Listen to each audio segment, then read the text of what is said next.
Welcome to Moriya classes. आप सभी का स्वागत करते हैं मोरिया क्लासेस में।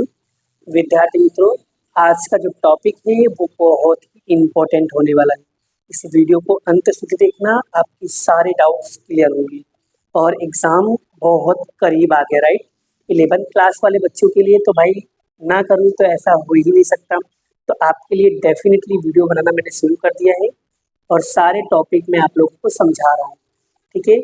हम जितना हो सकेगा हम सारी वीडियो आप लोगों के समक्ष लाएंगे और आप लोगों को गाइड करेंगे, आप लोगों को समझाएंगे, आप लोगों को बताएंगे। आप लोगों को बिल्कुल भी टेंशन नहीं लेना है और जितने भी कठिन से कठिन शब्द होंगे उन कठिन के कठिन शब्दों को एकदम आसान भाषा में समझाने का प्रयास करेंगे और आपको लगभग सारी चीज़ें समझ में आ जाएगा, इस बात की गारंटी देता हूँ बेटा, ठीक है। वीडियो थोड़ी सी कम आती है लेकिन बेटा उसका टेंशन मत लीजिए, लेकिन जैसे ही मुझे टाइम मिलेगा बेटा वैसे मैं आप लोगों के लिए वीडियोस बनाना शुरू करूँगा। देखो बेटा, अभी आप लोग 11th क्लास में हो, अब आप लोग आने वाले हो क्लास 12th में। थोड़ा सा सीरियस हो जाओ बेटा अपनी पढ़ाई को लेकर के। बेटा यहाँ वहाँ की बातें बिल्कुल भी मत करो, फिर जिंदगी में बेटा आपको आपकी पढ़ाई काम आएगी, ना कि बेटा बाहर के लोग, ठीक है। जिंदगी में लोग खुशियाँ देने के लिए आपके साथ समक्ष जरूर रहेंगे बेटा, लेकिन वो कुछ समय के लिए बेटा, ठीक है। लेकिन अगर जिंदगी में लाइफ में सफल होना है बेटा तो अकेले चलना होगा, अकेले मेहनत करना होगा बेटा, ठीक है। लोग आपके सपोर्ट में सब रहेंगे बेटा, सिर्फ दिखावे के लिए। जिंदगी में सफल होना है तो अकेले चलना पड़ेगा बेटा। आप अपना रास्ता खुद चुनिए बेटा, आपको खुद को अपने आप को प्राउड फील कराना है बेटा, तो आपको खुद मेहनत करनी पड़ेगी, ठीक है। लोग आपको रास्ता दिखाएंगे, लोग आपको बताएंगे ऐसे कर लो, वैसे कर लो, ये कर लो, वो कर लो, ठीक है बेटा, लेकिन करना तो आपको ही है ना। मेहनत अंत में आपको ही करना है ना, तो क्यों नहीं बेटा हम अभी से मेहनत करना शुरू कर दें। आपके लक्ष्य, आपके गोल, आपके सपने आप खुद पूरा कर सकते हो, आपके अलावा दूसरा कोई और नहीं पूरा कर सकता है।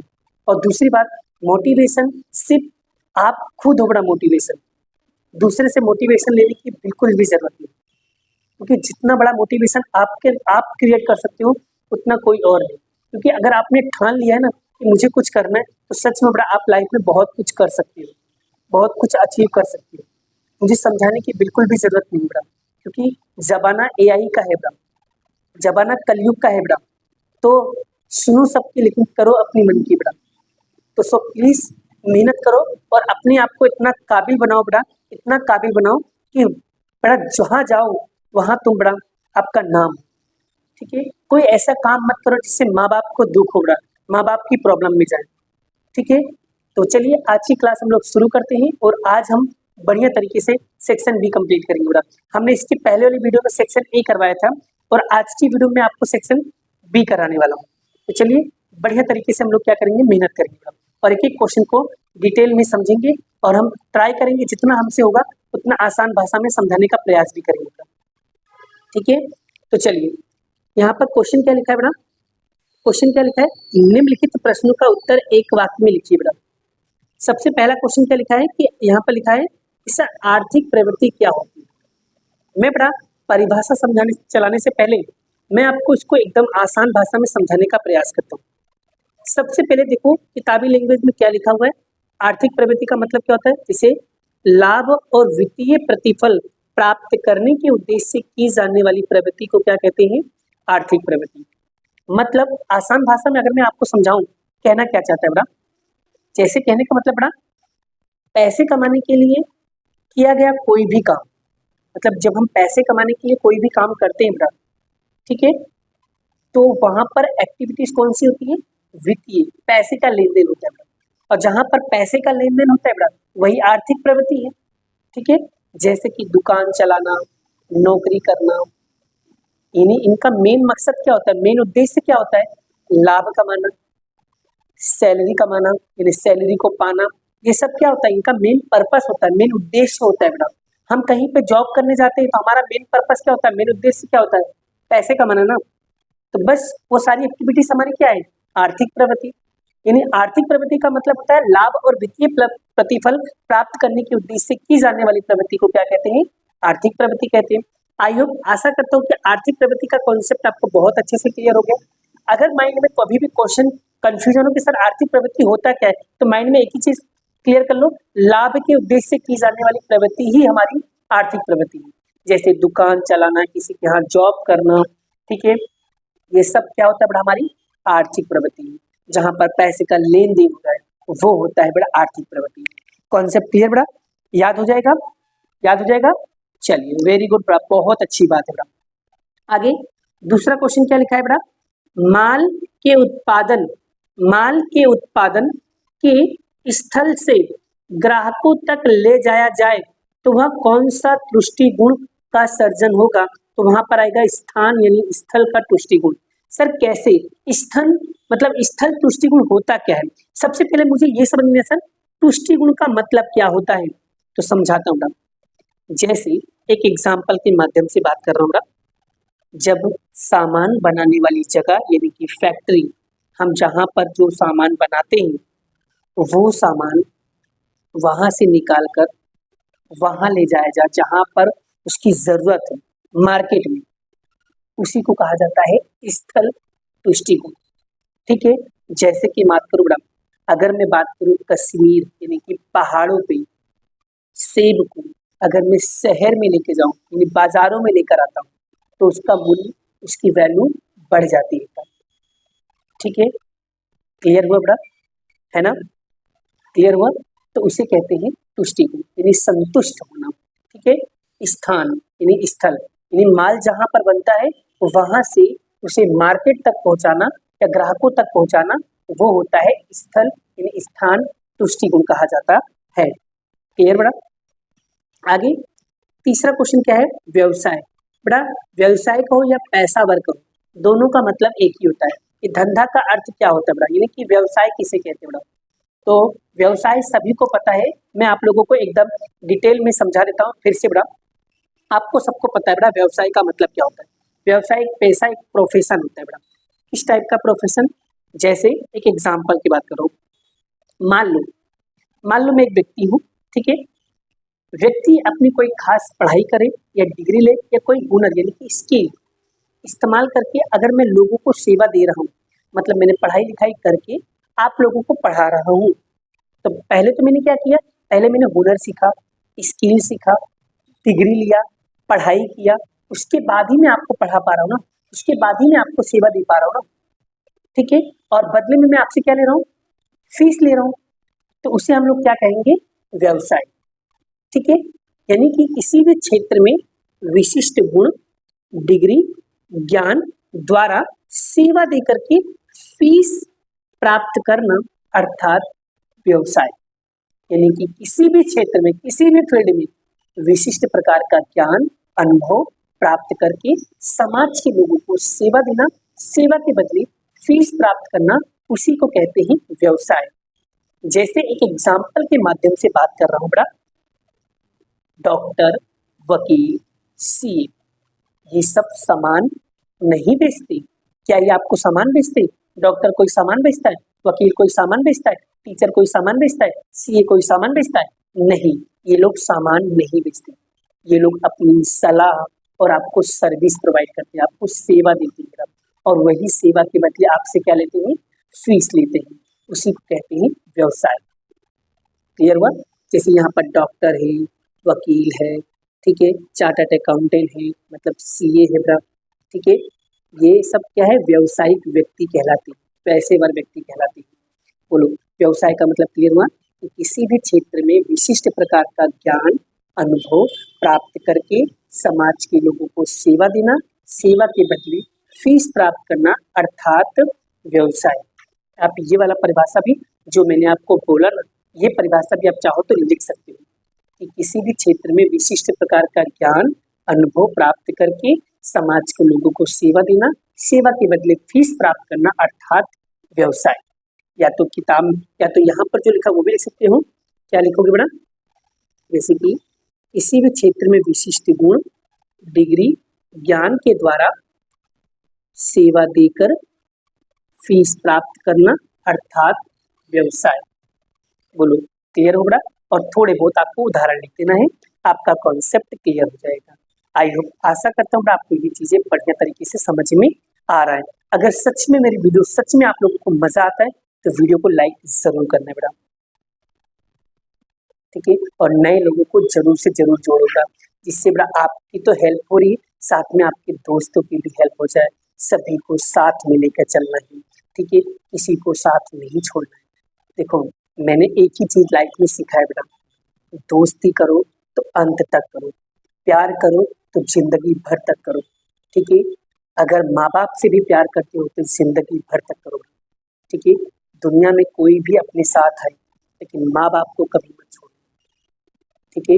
एक ही चीज लाइफ में याद रखना बेटा, जो भी करो अंत तक करो, और जब तक सफलता ना मिल जाए बेटा, तब तक उसके पीछे लगी रहो बेटा, ठीक है। इसीलिए कहते हैं ना, लाइफ में अगर सक्सेस होना है बेटा, तो अपने आप को बड़ा मेहनत करनी पड़ेगी, पागल बनना पड़ेगा बेटा, और किसी भी चीज को पाने के लिए पागल बनना जरूरी है, ठीक है।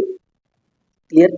तो कहते हैं ना बेटा, आपके अंदर जो जुनून होना चाहिए, आपके अंदर वो कला होना चाहिए कि किसी भी चीज को हासिल कर सकूंगा, और वो एक ही चीज से हो सकता है, वो है आपकी मेहनत, आपका संघर्ष, ठीक है। चलिए आगे बढ़ते हैं। सबसे पहले बात करेंगे नौकरी क्या होता है बेटा। नौकरी आपको बताता हूँ बेटा, पहले तो छोटी सी बात में समझ लो नौकरी का मतलब क्या होता है, फिर आपको किताबी लैंग्वेज में समझाता हूँ। नौकरी का मतलब क्या होता है, मान लो किसी और के लिए मैं काम कर रहा हूँ, मान लो मैं किसी और के लिए काम कर रहा हूँ, ताकि महीने के अंत में मुझे निश्चित तनख्वाह या सैलरी मिल सके। आप, क्योंकि मैं किसी के यहाँ काम करूंगा तो मुझे महीने के बाद मुझे क्या मिलेगा, सैलरी मिलेगा, वेतन मिलेगा ना। तो बस वही क्या है, आपको उसी को कहते हैं नौकरी, क्योंकि वो, और याद रखना, जिनके यहाँ आप नौकरी करते हो ना, वो मालिक होते हैं, और मालिक की बात हमें माननी पड़ती है, ठीक है। जैसे कि हम मान लो बैंक के क्लर्क हैं, तो हम बैंक में क्लर्क हैं तो भी हम नौकरी ही कर रहे हैं ना। या स्कूल के लिए टीचर है, स्कूल के टीचर्स स्कूल में क्या करते हैं, काम करते हैं ना। चाहे सरकारी कर्मचारी है, ये लोग क्या है, एक तरीके से नौकरी कर रहे हैं ना। तो नौकरी कर रहे हैं, बदले में इनको क्या मिलता है, वेतन मिलता है, पगार मिलता है, हर महीने मिलता है, उसी को कहते हैं नौकरी। वो नौकरी का कॉन्सेप्ट क्लियर हुआ। अब नौकरी की किताबों लैंग्वेज में क्या लिखा है, देखो पढ़ो। देखो, निश्चित आय प्राप्त करने के लिए, क्या है, निश्चित आय प्राप्त करने के लिए दूसरों के द्वारा सौंपा गया कार्य, दूसरे मतलब दूसरे के लिए काम कर रहे हो आप, ठीक है। निश्चित आय प्राप्त करने के लिए दूसरों के लिए या दूसरे के द्वारा सौंपा गया कार्य अर्थात नौकरी। जैसे कि बैंक में कार्य करता हुआ लिपिक, लिपिक मतलब क्लर्क होता है बेटा, सॉरी, शिक्षण कार्य करता है, शिक्षक या सरकारी कर्मचारी, ये सब क्या कर रहे हैं, नौकरी कर रहे हैं। क्लियर हुआ कॉन्सेप्ट? आई होप आपको पता चल गया नौकरी का मतलब क्या होता है। अगर आपका कॉन्सेप्ट क्लियर है ना, माइंड में कॉन्सेप्ट क्लियर है नौकरी का मतलब क्या होता है बेटा, तो आप इजीली सारी चीजों को लिख सकते हो बेटा। लेकिन अगर आपका कॉन्सेप्ट ही नहीं क्लियर है तो आप कुछ नहीं कर सकते बेटा। समझ में आ गया बेटा? चलिए आगे बात करते हूँ बेटा। पैसेवर का मतलब होता है व्यवसाय, अभी मैंने बताया था पैसेवर का मतलब क्या होता है, व्यवसाय का, ठीक है। क्या होता है, व्यवसाय, ठीक है। चलिए, व्यवसायिक व्यक्तियों के लिए क्या प्राप्त करना पड़ता है, अभी मैंने बताया। अगर आप प्रोफेशन व्यक्ति हो तो आपको क्या करना चाहिए, एक विशिष्ट प्रकार का नॉलेज होना चाहिए, ज्ञान होना चाहिए, हुनर यानी स्किल होना चाहिए, ये सारी चीजें होना चाहिए ना। ये एक व्यवसायिक व्यक्ति को क्या प्राप्त करना होता है, अनुभव, ज्ञान, ठीक है, या किसी भी स्पेशल नॉलेज आपके पास होना चाहिए, ठीक है, या एक्सपर्टाइज होना चाहिए, किसी भी चीज में एक्सपर्ट होना चाहिए, चतुर होना चाहिए। आपको जैसे मान लो आप टीचर हो तो आपको टीचर की ट्रेनिंग लेनी पड़ेगी, आप डॉक्टर हो तो डॉक्टर की ट्रेनिंग लेनी पड़ेगी, आप वकील हो तो वकील की ट्रेनिंग लेनी पड़ेगी, क्योंकि अगर आपके पास अनुभव होगा तभी तो आप काम कर पाओगे, राइट। यानी एक प्रोफेशन बनने के लिए उस मतलब आपके पास एक फील्ड की स्पेशल नॉलेज होना चाहिए, चतुराई और ट्रेनिंग, तो ये सब होना बहुत जरूरी है।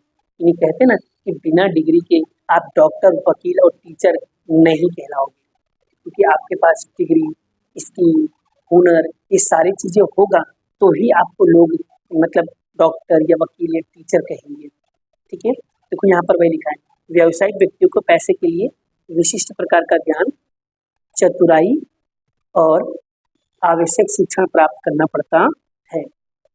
कॉन्सेप्ट क्लियर बड़ा, याद हो जाएगा। देखो मैं शब्द इजी बता रहा हूँ, जिससे आप लोगों को याद हो जाए बेटा।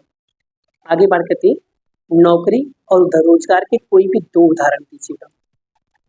ठीक है, नौकरी या रोजगार के कोई भी दो उदाहरण दीजिएगा। मैं आपको डिटेल में ये चीजें बता रहा हूँ, ध्यान से समझिएगा। ठीक है, एकदम अच्छे से समझा रहा हूँ, क्लियर अच्छे से समझिएगा। ठीक है, चलिए सबसे पहले यहाँ पर देखो, बैंक में कार्य करने वाले प्रबंधक यानी मैनेजर। दूसरा, सार्वजनिक साहस की इकाई में कार्य करने वाले अधिकारी। ये सब क्या है, नौकरी कर रहे हैं। ठीक है, क्लियर बेटा। आई होप ये दो आपको परिभाषा दो आपको उदाहरण पता चल गया बेटा। एक बैंक में कार्य करने वाले मैनेजर और दूसरा सार्वजनिक साहस की इकाई में कार्य करने वाले अधिकारी। ठीक है, आगे बेटा सबसे पहले समझते हैं व्यापार क्या होता है। आप सभी को अपनी भाषा में बताओ, चलो तुम लोग कमेंट करके बताओ, शॉर्टकट भाषा में अपनी लैंग्वेज में शॉर्ट में बताओ व्यापार क्या होता है? व्यापार क्या होता है? व्यापार वही सर जहां पर दो व्यक्ति होते हैं, इन दो लोगों के बीच मिलकर, ठीक है, चीजों और सेवाओं का क्या करते हैं, अदला बदली करते हैं, जिनका मकसद मुनाफा कमाना होता है, लाभ कमाना होता है। ठीक है, इसमें सामान के बदले सामान मिलता है या सामान के बदले पैसा मिलता है। ठीक है, आपने सामान दिया, सामने वाले ने पैसा दिया, उसे कहते हैं व्यापार। ठीक है, तो किताबी लैंग्वेज में क्या लिखा है व्यापार का अर्थात, तो लाभ के उद्देश्य से दो व्यक्तियों के बीच मध्य वस्तुओं और सेवाओं के बदले में वस्तु या सेवा अथवा मुद्रा के बदले वस्तु या सेवा का विनिमय अर्थात व्यापार। ठीक है, इन्हें लाभ के उद्देश्य से दो व्यक्तियों के मध्य वस्तु या सेवा के बदले में वस्तु या सेवा अथवा मुद्रा के बदले में वस्तु या सेवा का क्या होना, विनिमय। सर विनिमय का मतलब क्या होता है, लेन देन। विनिमय का मतलब क्या होता है, लेन देन, उसे कहते हैं व्यापार। क्लियर बेटा। आगे बात करें बेटा, नेक्स्ट क्वेश्चन। सर प्राथमिक उद्देश्य इसके साथ संकलित होता है। प्राथमिक उद्योग बेटा, प्राथमिक उद्योग का बात कर रहे हैं तो ये वो काम होते हैं जो सीधे नेचर यानी प्राकृतिक से जुड़े होते हैं, जैसे समुद्र से मछली पकड़ना, जमीन पर खेती करना, हवा और सूरज का इस्तेमाल करना, ये सब कैसे प्राथमिक उद्योग में आते हैं। इसमें आते हैं बेटा, प्राथमिक उद्योग में आते हैं बेटा। ठीक है, इसमें आते हैं प्राथमिक उद्योग, जैसे यहाँ पर लिखा ना, समुद्र, जमीन, हवा के साथ जुड़े होते हैं, उन्हें कहते हैं प्राथमिक उद्योग। शॉर्टकट में समुद्र का मतलब क्या हुआ, समुद्र में क्या करते हैं वो लोग, समुद्र में मछली पकड़ने का कार्य करते हैं।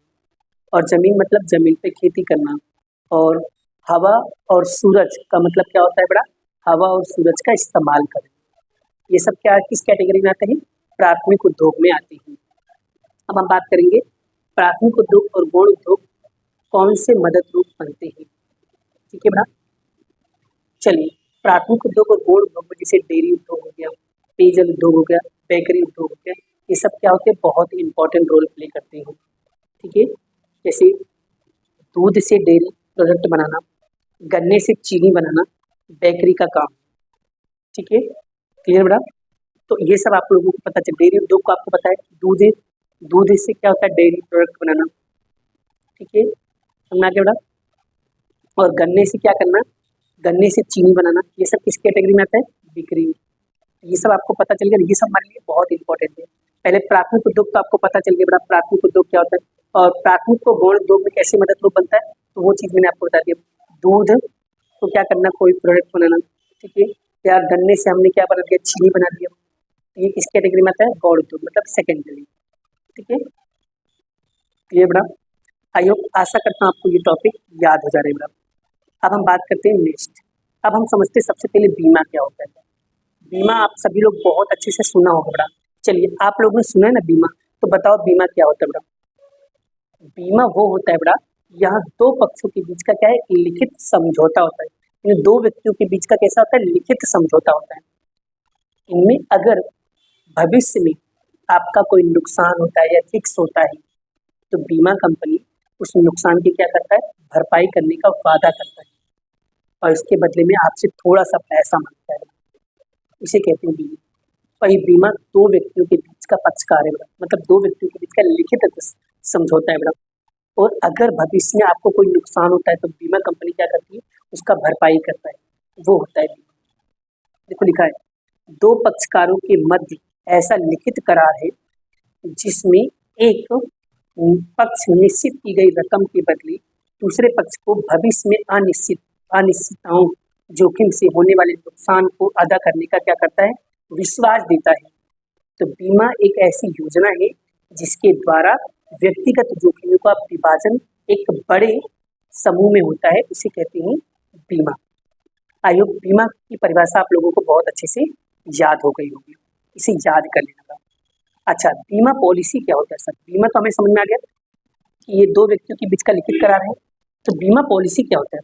देखो, जब भी आप बीमा कराते हो ना, तो बीमा कराते समय जो कागज, जो सर्टिफिकेट कंपनी आपको देती है ना बड़ा, उसमें सारे नियम, सारे शर्त लिखी होती है, उसी को कहते हैं पॉलिसी बड़ा।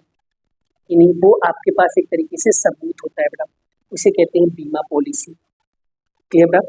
यानी कि जब भी आप बीमा कराते हो तो बीमा कराते समय जो कागज, जो सर्टिफिकेट बीमा कंपनी देती है ना बड़ा, उसके अंदर सारे नियम, सारे शर्त लिखे होते हैं, वही होती है हमारी पॉलिसी। ठीक है? यानी कि जब बीमा उतरवाया जाता है तब बीमा कंपनी बीमा उतारने वाले व्यक्ति को या संस्था को दस्तावेज प्रमाण पत्र के रूप में जो पत्र देती है उसी को पॉलिसी दी जाती है, उसी को बीमा पॉलिसी कहा जाता है। वो लोग क्लियर होगा, उसमें सारे नीति नियम लिखे होते बड़ा। ठीक है, आई होप समझ में आ रहा है बड़ा, आप लोगों को पता चल रहा है बड़ा। इसी तरीके से आप लोग याद करोगे तो आप लोगों को जल्दी और सारी चीजें समझ में आ जाएगा बड़ा। आगे बात करते हैं, जीवन बीमा क्या होता है बड़ा? ये तो बड़ा बहुत इंपॉर्टेंट है, ये आप लोगों को बहुत अच्छे से आता भी बड़ा। जीवन बीमा क्या होता है बड़ा? बहुत अच्छे से आप लोगों को पता है जीवन बीमा क्या होता है बड़ा। देखो, इसका सीधा मतलब क्या होता है बड़ा कि इंसान की जिंदगी का बीमा। जीवन बीमा का मतलब क्या होता है? इंसान का जिंदगी का बीमा। जैसे अगर व्यक्ति की मृत्यु हो जाती है या व्यक्ति मर जाता है तो उसके परिवार को आर्थिक मदद मिलती है, और वो दो तरीके से मिलता है बेटा, एक आजीवन बीमा के तरीके से और दूसरा यहाँ पर मियादी बीमा।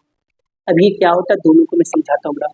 देखो, आजीवन बीमा मतलब जब तक इंसान जीवित है तब तक वो प्रीमियम भरता है और मृत्यु के बाद पूरी की पूरी पैसा वो उसके परिवार को मिल जाता है।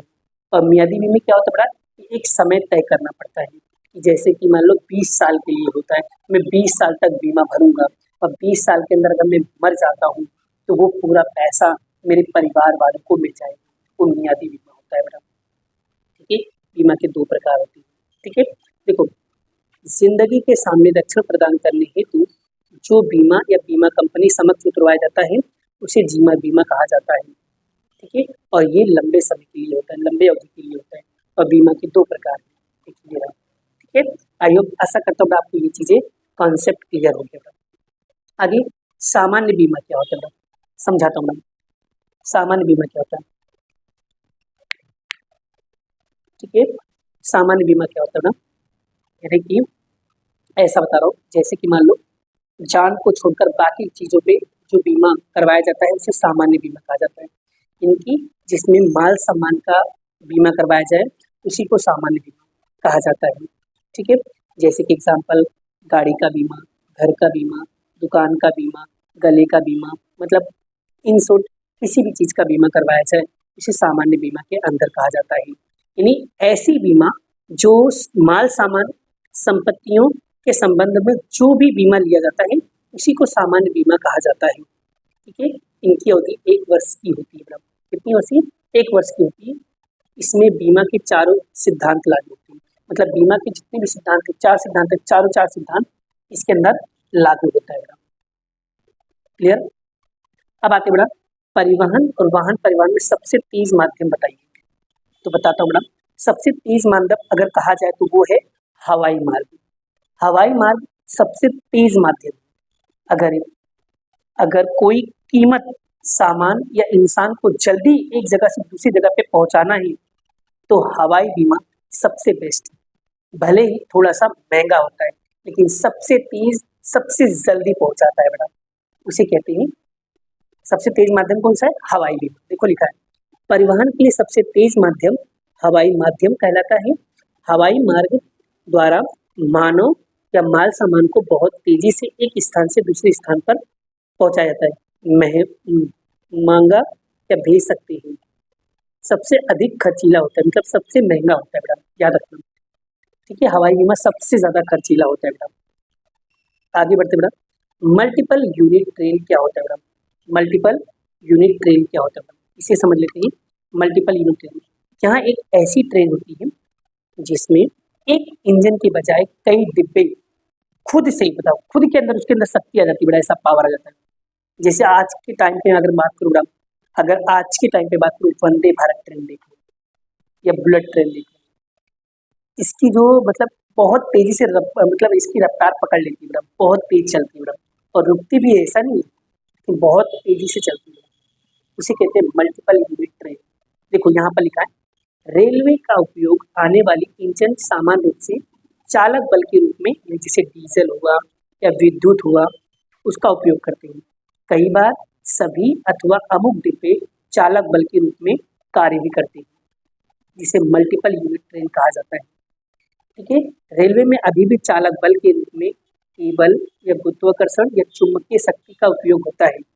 भारत में वर्तमान समय में कॉम्प्रेस नेचुरल गैस सीएनजी चालक बल के रूप में उपयोग करने वाला इंजन का उपयोग होने लगा है। अभी देखो बहुत सारे ट्रेन ऐसे जो लाइट से चल रहे हैं, ठीक है, और उसकी स्पीड बहुत तेज होती है, बहुत जल्दी रफ्तार पकड़ लेती है। ठीक है, उसे कहते हैं मल्टीपल यूनिट ट्रेन। ठीक है, अच्छा, बीमा के कितने प्रकार है भाव? तो बीमा के दो बीमा है, यानी कि जीवन बीमा और सामान्य बीमा। याद रखना, बीमा के दो प्रकार हैं। आगे, धंधा की इकाइयों का नाम कौन से खाता में खुलवाया जाता है बेटा? देखो, अगर आप बिजनेस कर रहे हैं, ध्यान से सुनो बेटा, अगर आप बिजनेस कर रहे हैं, ठीक है, मतलब आप बिजनेसमैन, आप व्यापारी के लिए याद रखना, दिन में कई बार हमें पैसा जमा कराना पड़ता है या पैसा निकलवाना पड़ता है, और ब्याज उसमें नहीं मिलता। याद रखना, धंधा की इकाई के लिए, बिजनेस या व्यापारियों के लिए हमेशा करंट अकाउंट के लिए चालू खाता खुलवाया जाता है। तो याद रखना, चालू खाता किन लोगों के लिए होता है बेटा? जो बड़े बड़े बिजनेसमैन लोग होते हैं, बड़े बड़े व्यापारी होते हैं। ठीक है, क्योंकि इनको एक दिन में कई बार पैसे डालने पड़ते हैं, कई बार पैसे निकालने पड़ते हैं। याद रखना, चालू खाता में कोई भी ब्याज नहीं मिलता है। ये धंधा की इकाइयों के लिए हमेशा याद रखना, चालू खाता ही खोला जाता है, करंट अकाउंट ओपन किया जाता है बेटा, ये याद रखना बेटा। 17वां, एक महीने में रुपए निकालने की संख्या मर्यादित कौन से खाते में की गई? तो सेविंग बैंक अकाउंट, यानी बचत खाता बेटा, ये इज द मोस्ट इंपोर्टेंट बेटा। याद रखना, बचत खाता किसके लिए होता है, पहले ध्यान से सुनो। ये आम लोगों के लिए होता है, जैसे कि हम जैसे लोगों के लिए अपनी बचत को सुरक्षित रखते थे। इनमें से पैसे निकालने में एक लिमिट होती है बेटा। ठीक है, थोड़ा लिमिट लगा, जैसे कि 3 बार 2 बार आप निकाल सकते हो बेटा। ठीक है, और बैंक आपको ब्याज भी देती है, क्योंकि अगर पैसे नहीं निकालते तो बैंक आपको क्या देती है, एक तरीके से ब्याज, इंटरेस्ट। याद रखना, सेविंग अकाउंट में इंटरेस्ट मिलता है, ब्याज मिलता है। आगे, एनईएफटी में कितनी रकम अथवा इससे कम रकम नगद का व्यवहार कर सकते हैं? तो याद रखना, इसमें 50,000 या 50,000 से कम केस आप भेज सकते हो बेटा। एनईएफटी में पैसे भेजने में थोड़ा सा समय लगता है बेटा, यानी कि कहा जाए तो 48 घंटे के अंदर सेटलमेंट हो जाता है लगभग। ठीक है, क्लियर? 50,000 या उससे कम पैसे आप भेज सकते हो बेटा। एनईएफटी में रकम का रूपांतरण कितने समय तक हो जाता है बेटा? अभी बताया, कम से कम 48 घंटे में हो जाता है, यानी 48 घंटे के अंदर अंदर आपके अकाउंट में पैसे पहुंच जाते हैं। ठीक है, क्लियर बेटा? आगे बेटा, खाते में जमा रकम हो उतनी ही रकम का उपयोग कौन से कार्ड द्वारा कर सकते हैं बेटा? डेबिट कार्ड के द्वारा। यानी कि डेबिट कार्ड का मतलब क्या होता है बेटा, कि ये एक तरीके का कहा जाए एटीएम कार्ड होता है बेटा। जिसे एटीएम कार्ड का मतलब पता है, ऑटोमेटिक टेलर मशीन। ये खास लोगों को दिया जाता है बेटा। जैसे आपने खाता खुलाया बेटा, तो आपने खाता खुला तो आपको एक एटीएम कार्ड दिया जाएगा, यानी आपके बैंक अकाउंट में जितना पैसा आपने जमा किया है बेटा, आप उतने ही पैसे कार्ड से निकाल सकते हैं, उससे ज़्यादा नहीं निकाल सकते। उसे डेबिट कार्ड कहा जाता है। इन शॉर्ट, मेरे अकाउंट में सिर्फ 100 रुपये, तो बेटा मैं सिर्फ 100 रुपया ही पैसा निकाल सकता हूँ बस, उससे ज़्यादा पैसे मैं नहीं निकाल सकती। ठीक है, इसे डेबिट कार्ड कहा जाता है। आगे, बैंक के मुख्य ग्राहक कौन से होते हैं? तो 2 ग्राहक होते हैं, एक बचत प्राप्त करने वाला, एक ऋण प्राप्त करने वाला। यानी एक जो लोग होते हैं सेविंग, यानी पैसे को जमा करते हैं, ठीक है, जरूरत पड़ने पे पैसे निकालते हैं, और एक ऐसे लोग होते हैं जो ऋण मतलब लोन लेने का काम करते हैं बड़ा, ठीक है। ये दो तरीके के लोग होते हैं। बचत करने वाले मतलब जो पैसा बैंक में जमा करवाते हैं, और ऋण मतलब लोन लेने वाले, ठीक है, जिन्हें पैसे की जरूरत होती है वो लोग बैंक से क्या करते हैं, उधार पैसे लेते हैं, ऋण प्राप्त करते हैं। तो दो तरीके के व्यक्ति होते हैं, एक होते हैं पैसे यानी बचत करने वाले, इनके अपना पैसा बैंक में जमा कराने वाले होते हैं, और ऋण प्राप्त करना मतलब एक लोन लेने वाला होता है जो बैंक से क्या करता है, उधार पैसे लेता है, ठीक है। तो ये दो तरीके के ग्राहक होते हैं बड़ा। बैंक ड्राफ्ट या डिमांड ड्राफ्ट क्या होता है बड़ा, दोनों का मतलब एक ही बड़ा, डिमांड ड्राफ्ट इसी कहते हैं, ठीक है। डिमांड ड्राफ्ट क्या होता है, ध्यान से समझूंगा, एकदम शॉर्टकट भाषा में समझाता हूँ ना। मान लो एक बैंक है, बैंक द्वारा जारी किया गया एक चेक जैसा होता है भाई, ये कागज होता है, एक चेक जैसा होता है। बैंक गारंटी देता है कि पैसे भुगतान पक्का होगा, या कभी मान लो बाउंस, या रखना इसमें कभी बाउंस नहीं होता है, क्योंकि पैसे पहले से बैंक में जमा होता है। जैसे फॉर एग्जांपल बैंक अपनी शाखा में बैंक अपनी शाखा पर दूसरी बैंक पर जो चेक लिख के देता है, बैंक अपनी शाखा पर या दूसरी बैंक पर जो चेक लिख के देता है ना, उसी को बैंक ड्राफ्ट यानी कि डिमांड ड्राफ्ट कहा जाता है। इतना ज्यादा, ठीक है, एक तरीके का चेक चीज है, कागज की तरह ही होता है। पे ऑर्डर क्या होता है, पे ऑर्डर देखो, इसको समझोगा, पे ऑर्डर क्या होता है, बैंक अपने ही ऊपर जो चेक लिखता है उसे पे ऑर्डर कहा जाता है। चलिए अब बात करते हैं ट्रैवल चेक क्या होता है मैडम, ध्यान से समझना। ट्रैवल चेक इसको ऐसे समझिए, चलो मैं बताता हूँ। देखो मान लो जब आप कहीं बाहर घूमने जाते हो और साथ में बहुत सारा केस लेके तो जा नहीं सकते हो, क्योंकि आप चाहते हो ना, क्योंकि आप घूमने जा रहे हो, लेकिन आप चाहते हो कि मैं बहुत सारा पैसे लेके बाहर नहीं जाना चाहता हूँ, तो आप क्या करते हो, तो बैंक आपको चेक देता है बेटा, और आप बैंक की किसी भी शाखा में जाकर के ये जो आपने दिया, जो आप केस वहाँ पर मतलब क्या कर सकते हो, केस ले सकते हो, और यह सफर चोरी, पैसे चोरी होने का डर आपका खत्म हो जाएगा। मतलब वो आपको एक तरीके का ट्रैवल चेक देता है बेटा, वो कागज की तरह होता है बेटा। वो अगर आप मतलब बस वाले को या जहाँ पर ट्रैवल करने जा रखा है उसको दिखा दोगे ना, तो वो आपके अकाउंट से क्या करेगा, पैसे काट लेगा। जैसे जो चेक प्रवास के दौरान साथ में ले जाकर बैंक की किसी भी शाखा में नकद रूप प्राप्त कर सकते हैं, उसे ट्रैवल चेक कहा जाता है, ठीक है। आपको मान लो पैसे लेके जाना की जरूर इच्छा नहीं, तो आप बैंक किसी शाखा में जाओ, बोल दो भाई मुझे ट्रैवल चेक चाहिए, तो वो ट्रैवल चेक आपको बना के दे देगा। चलिए सूचना संचार क्या होता है मैडम, उसे भी समझ लेते हैं।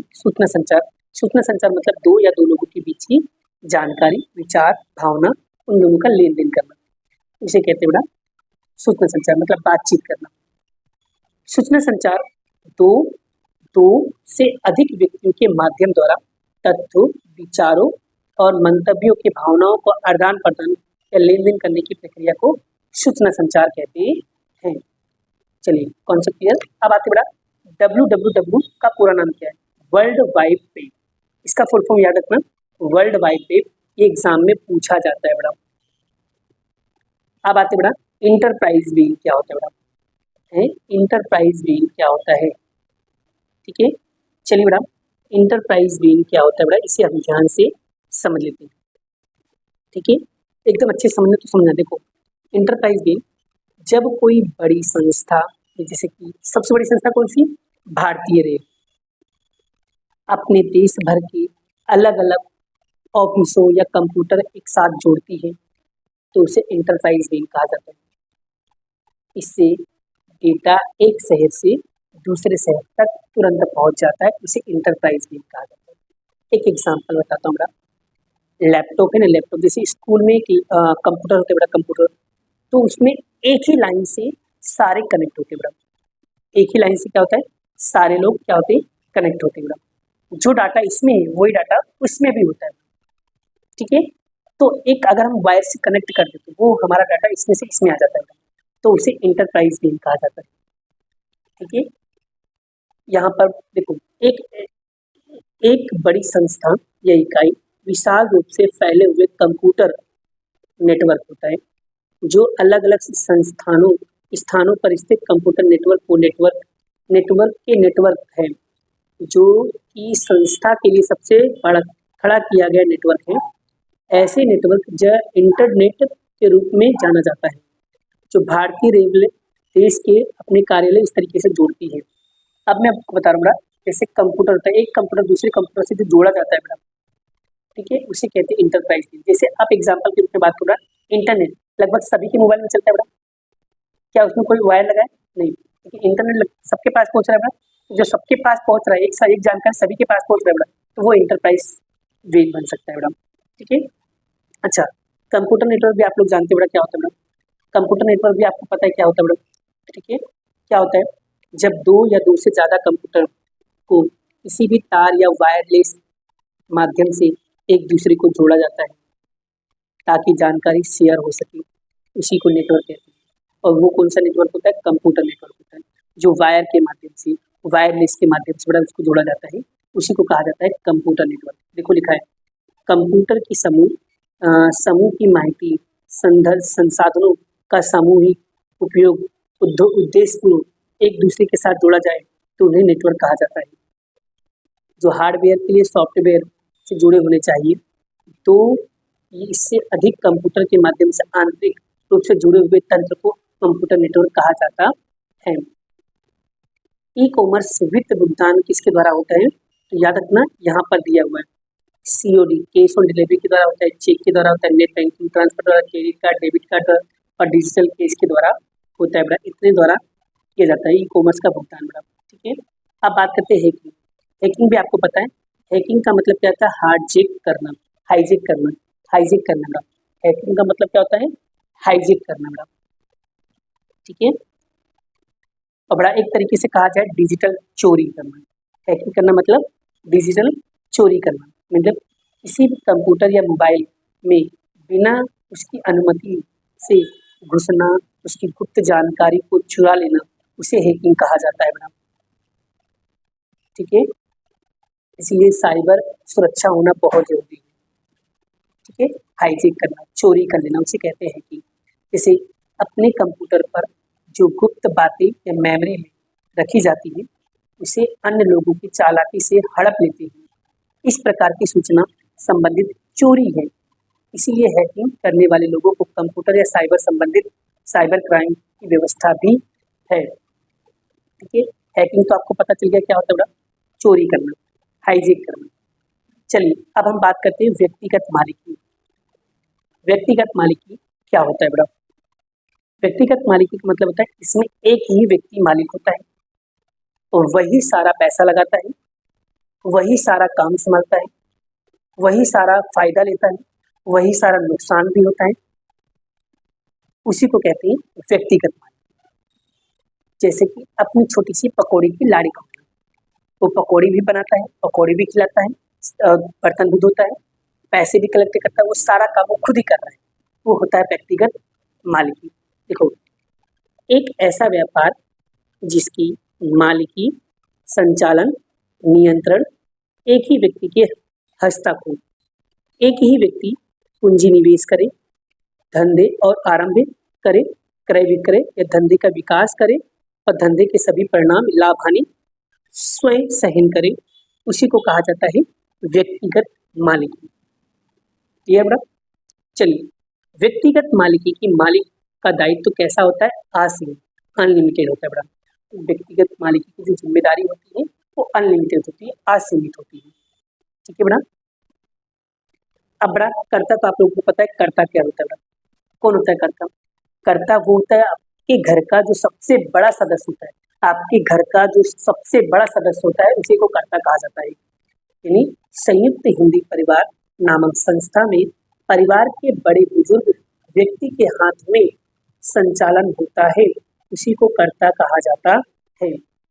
बोलो, कर्ता कौन होता है? तो घर का सबसे बड़ा परिवार का जो सबसे बड़ा सदस्य होता है उसी को कर्ता कहा जाता है, ठीक है बेटा।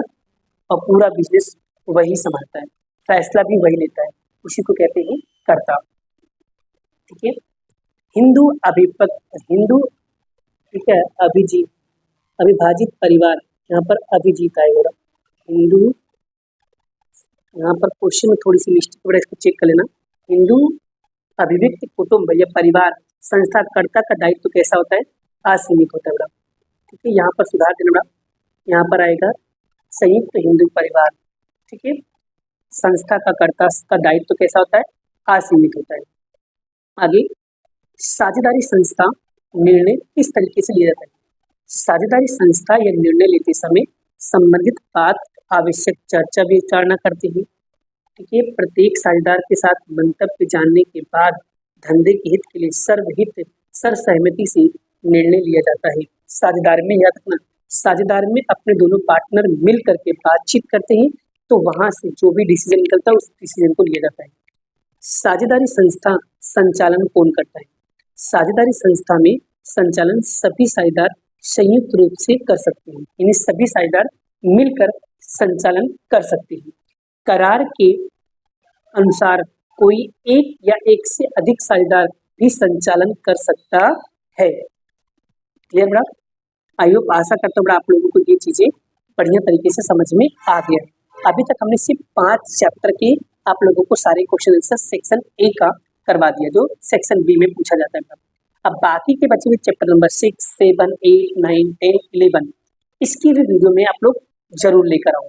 मैं पता है रीजन क्यों सारे लेकर नहीं है बेटा, बिकॉज वीडियो काफी लंबी हो जाएगी और आप लोगों को दिक्कत पड़ेगा, आप लोगों को परेशानी ना हो, इसलिए बेटा मैं आप लोगों को यहाँ पर छोटे छोटे वीडियोस को बनाने का प्रयास कर रहा हूँ, जिससे आपको सारी चीजें समझा सकूँ, सारी चीजें गाइड कर सकूँ और आपको बता सकूँ, आपको समझा सकूँ। अगर मेरी वीडियो थोड़ी भी समझ में आती है बेटा, तो वीडियो को जरूर लाइक करना है, मोटिवेशन मिलता है बेटा। आप लोगों को कमेंट करते हो तो और अच्छा लगता है बेटा, तो सो प्लीज मोटिवेशन दिया करो बेटा, मुझे भी अच्छा लगता है बेटा। आप लोग अगर कोऑपरेट करोगे, आप लोग मेरी बातों को सुनोगे, तो मुझे भी अच्छा लगेगा बेटा, मुझे भी अच्छा फील होगा बेटा, और पढ़ाने में और मजा आएगा और मैं आपके लिए और अच्छे अच्छे कंटेंट ला सकूँगा बेटा। ठीक है, हम सीखेंगे और सिखाएंगे और हम दोनों ऐसे मिलकर अच्छे से पढ़ाई करेंगे बेटा और माँ बाप का नाम रोशन करेंगे। तो मेरे साथ सभी लोग प्यार से बोलो राधे राधे।